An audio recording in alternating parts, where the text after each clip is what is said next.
After that workout, thank God things are about to get really sweet. Merging in the girl power goodness, we're just living in it with the Feel Good Friends. We're joined by Chef Terry Ann Brown Palmer from Cook Up Creations for some kitchen conversations. See what she did there? Cook Up Creations, kitchen conversations. Okay. All right. Well, some ingenious things are happening right here. Terry, sorry, but I have to go around everything I get to. Is this bun with cheese in it? Yeah, it is. All right, so this face is not a stranger to TVJ at all, no. I mean, Tailored for Taste is like, woo, and everybody's like, woo. So tell us a little bit about how you got into the business and how you managed to juggle so many things as a woman. No, okay. Well, firstly, I got into this business. I always had a passion for cooking from high school days. We went to the same high school. Yeah, I know. Right? ICHS? Yes. And I always loved to cook. Funny enough, when I was leaving Immaculate, though, one of the teachers said women shouldn't really be chefs, because the pots are too heavy. Oh, merciful. But I always had a passion for cooking. I used to fool around with it at home all the time or whatever. And so I went to university, got a first degree, did that, even did a master's, and then came right back to food at the end of the day, you know. It really is hard about the question about being a woman and a chef. It's really hard trying to juggle both, because I think in any profession where you have to commit yourself, in terms of time, I think you ladies should be in the same boat. Yeah. You know, your time, your effort, and you have to balance it with being a mother, you know, a family person. Hold on, you're a mom too? Yes, yeah, I have 2 kids. Oh, so you know. She have lots to do. Know. She's got lots to do. How do you, I mean, we're talking about balance for better, and I've always said there's no such thing as balance, because something, if you go here, something's going to... When we talk about balancing as a woman, I'm talking about the gender equality now, or in areas.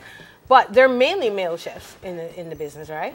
How many other females you see? There are quite a lot nowadays, but what you tend to hardly find is female chefs who have families that are still, you know, like heavily in the business. You know what I mean? Because it's really hard, especially when you do a day-to-day thing, as opposed to you cook sometimes and you cater every now and then. How do you juggle? You know, help us out.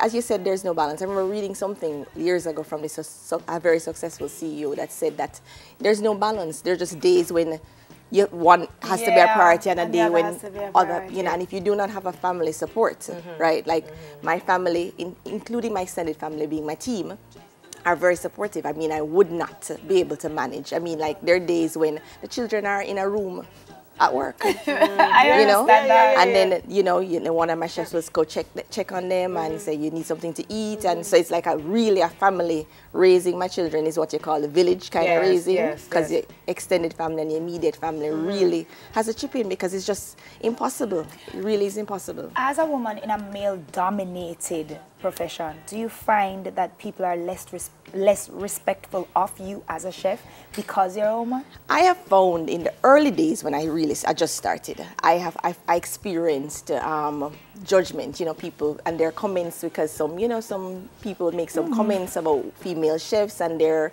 stigmatism about female chefs, which I won't bother to repeat, things that I've heard.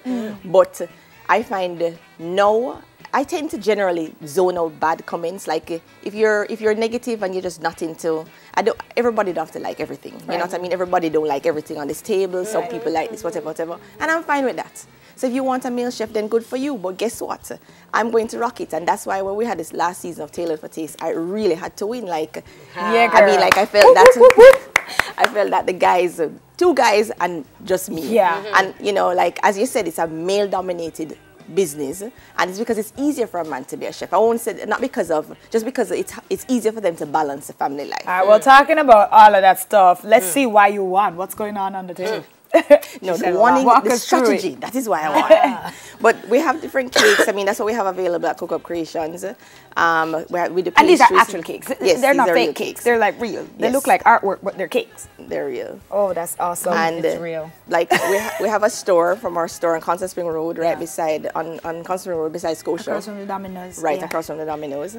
And we have different things. So like we have a smoked marlin panini here. This is our, as you said, this is a bun with the cheese in there. Genius. It's called a wine and cheese bun.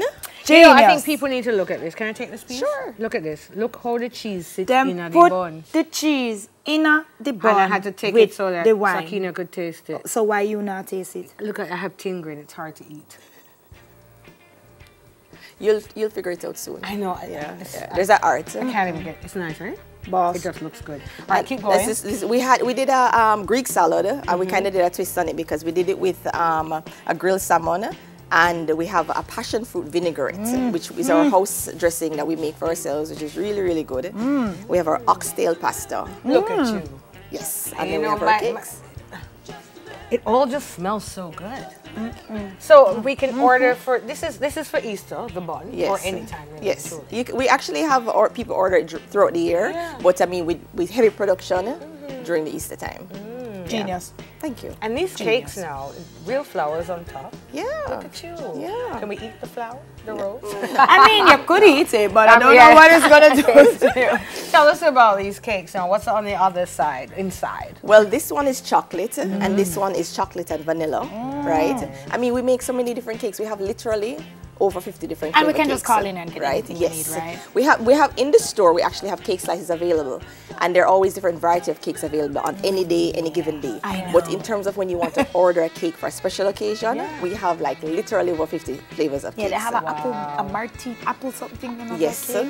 cheesecake, kind of lychee one's good. And people always ask why we have so many different cakes, and a lot of it comes from customers, clients asking for a cake, and then it just stays. I love that one. Yeah. My darling, thank you so much for stopping by. I can't even say stopping by. Thank you for coming home tonight. Oh my goodness. Being a woman in the